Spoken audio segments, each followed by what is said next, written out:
So I trust you are well. Today we are starting Microsoft Excel. So first of all, we are going to define Excel. Excel is a spreadsheet program. Excel is a spreadsheet program that is designed to work with numbers.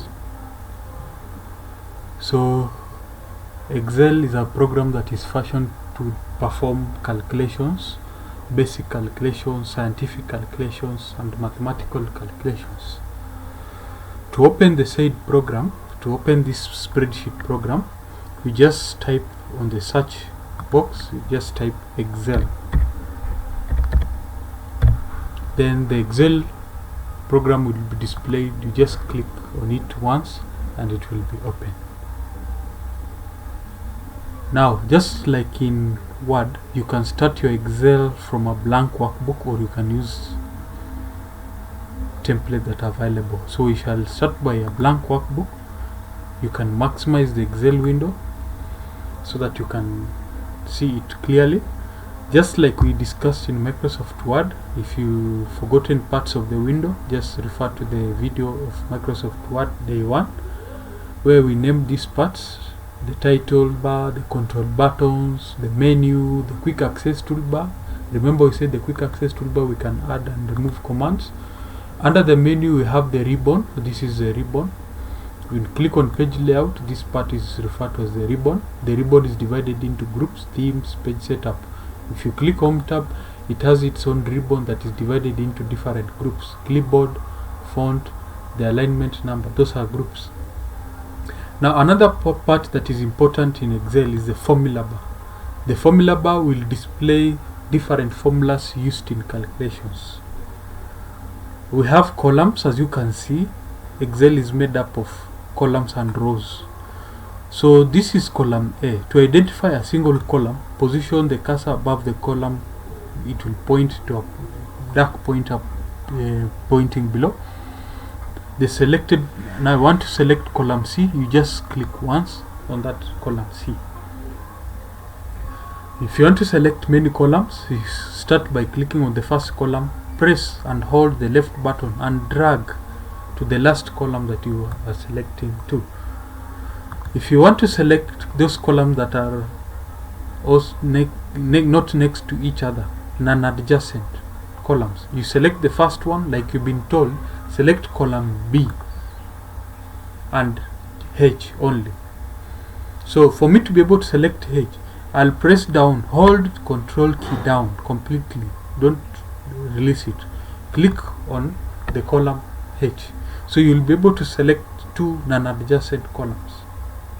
So ensure you can select columns that are next to each other, or you can select non-adjacent. Non-adjacent, you hold down control key. If they are adjacent, you hold down shift. You can also use shift key to click. Those are columns that are adjacent to each other. Same applies to rows. So here rows are identified by numbers, numerics. So this is row 2, this is row 9. Make sure you can identify columns and rows. So in your window here, we also have a scroll bar. You can scroll to the top or bottom of the page. You can also scroll sideways. You just click to scroll sideways. So the columns, as you can see, when you scroll sideways, we also again they start A, B. Let's go back to the first column. This is column A. So make sure you can also identify rows and columns. That is column J. I've selected column J, and this is row 10 in my document. Now at the bottom of the Excel window, we have the sheet tabs. A worksheet or a sheet is found inside an Excel workbook. Sheets are used to organize data stored inside the Excel workbook. You can name your sheets according to what you have done. You just double click or right click to rename. You're going to look at that title, that topic in a later date. Now, for cells, a cell is an intersection of a column and a row. The cell that I've selected here is called A1. You can see the name by looking at that name box. You can also just identify by looking at the column heading. This is column G and this is row 7.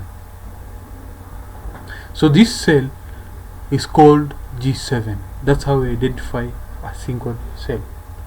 So if I put a number inside this cell, that digit, that number is inside cell H3. That is the name of the selected cell. You can hide I can hide the name box. Just drag so that it's not displayed there. Okay, so this cell, as I've said, this is cell H3. This cell is called C8.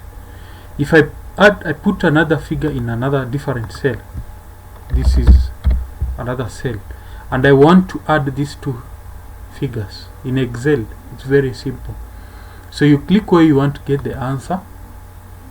You start by typing equal, the equal sign. You identify the first cell. The first cell, as we said in our previous we said that that cell is H3 is equals to H3. You type H3, you will see that that cell has been highlighted.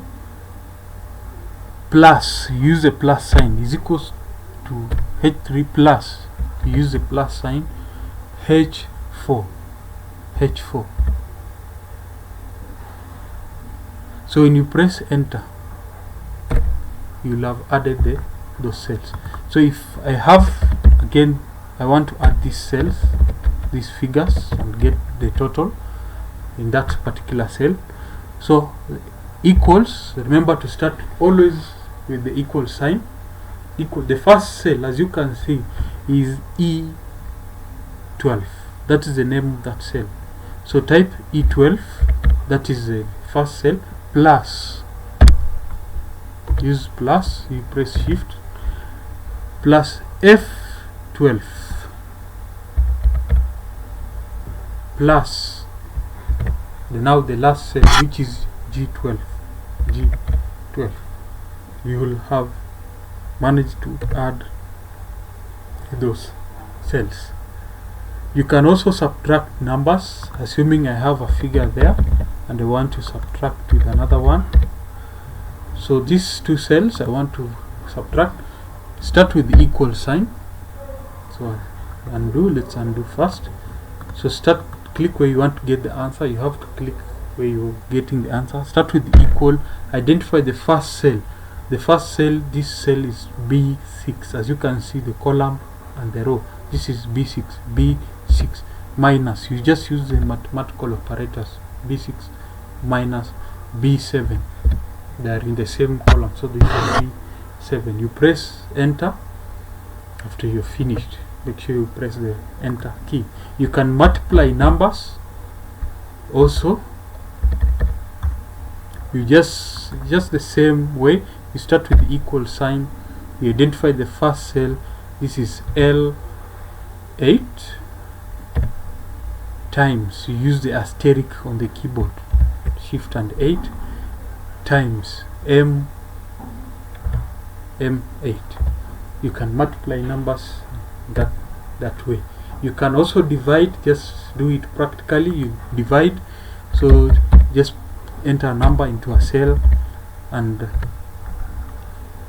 click in the cell that you want to get the answer. Start with the equal sign, that is K13, divide by L13,